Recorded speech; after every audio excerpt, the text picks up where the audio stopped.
GST platform के YouTube channel में आप सभी का स्वागत है। जी हाँ फ्रेंड्स, जीएसटी प्लेटफॉर्म के इस सेशन में हम लोग डिस्कस करने वाले हैं एक बेहद इंपॉर्टेंट इशू जो 31 मई 2024 तक आपके पास अवेलेबल है, जिससे आपके पैसे बचेंगे और अच्छा खासा अमाउंट बचेगा। समझिएगा सिचुएशन क्या है और आपको क्या करना है, तुरंत करना है। ये वाला ऑप्शन जो मैं आपको बताने जा रहा हूँ, बेसिकली समझ लीजिए, एक पर्सन है रामू और एक पर्सन है श्यामू। ठीक है, रामू और श्यामू ये दो लोग हैं। रामू जो है ये है टीडीएस डिडक्टर और ये टीडीएस काट रहा है इस श्यामू का, चाहे वो किसी भी सेक्शन में काट रहा हो। वो सेक्शन 94C हो सकता है, 94Q हो सकता है, एटसेट्रा एटसेट्रा। अब लेट सपोज मैं बात करता हूं कि 94Q के अंदर रामू जो है श्यामू का टीडीएस डिडक्ट कर रहा है on purchases. Normal rate normal rate जो है इन केस ऑफ 94Q का टीडीएस वो है 0.1% ऑफ द अमाउंट।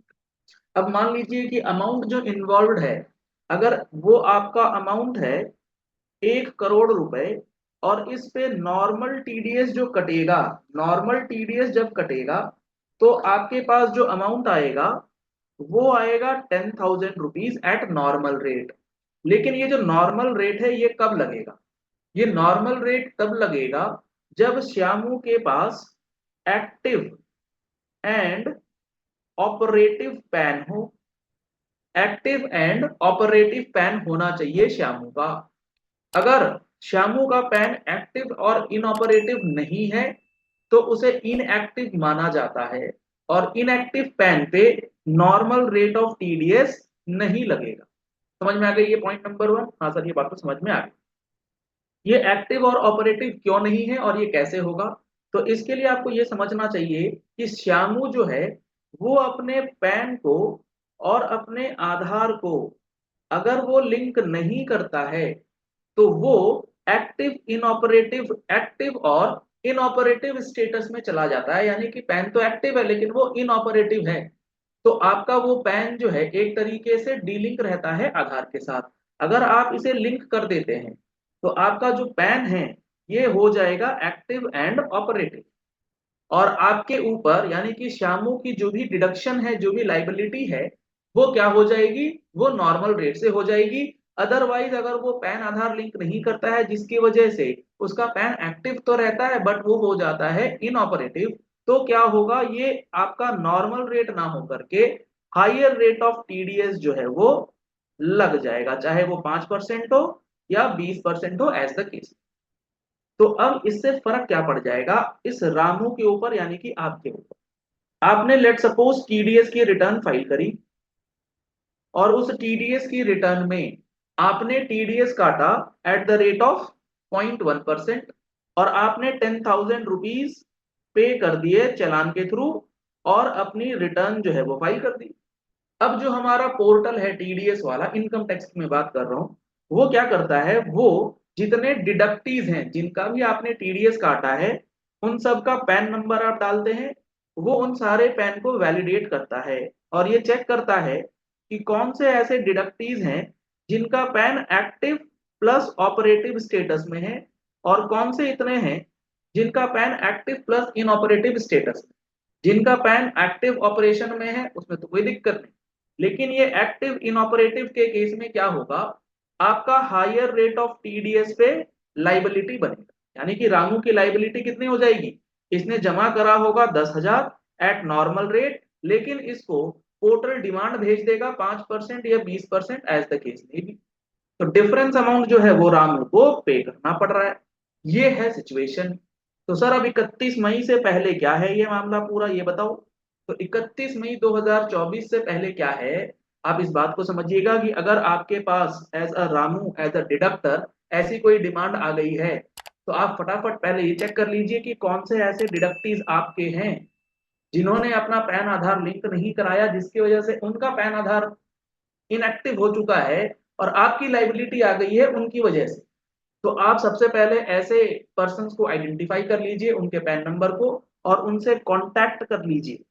और जब आप उनसे कांटेक्ट करेंगे तो उनको बोलिए भाई आप 31 मई 2024 से पहले अपना पैन आधार लिंक करके जो एक्टिव और इनऑपरेटिव वाला स्टेटस है उसे चेंज करवा के एक्टिव एंड ऑपरेशन में ले आइए। तो आपकी यानी कि रामू की जो ये एडिशनल लाइबिलिटी बन के आई है वो अपने आप जीरो हो जाएगी, वो अपने आप खत्म हो जाएगी। तो 31 मई 2024 से पहले आपको ये काम अपने डिडक्टीज से कराना जरूरी है ताकि आपकी लाइबिलिटी जो है वो कम हो जाए। ये बात इन्होंने सर्कुलर के अंदर लिख करके एक्सप्लेन किया है और आपको ये बात अब बहुत अच्छे से समझनी है, नहीं तो आपकी लाइबिलिटी जो है वो बन के रह जाएगी।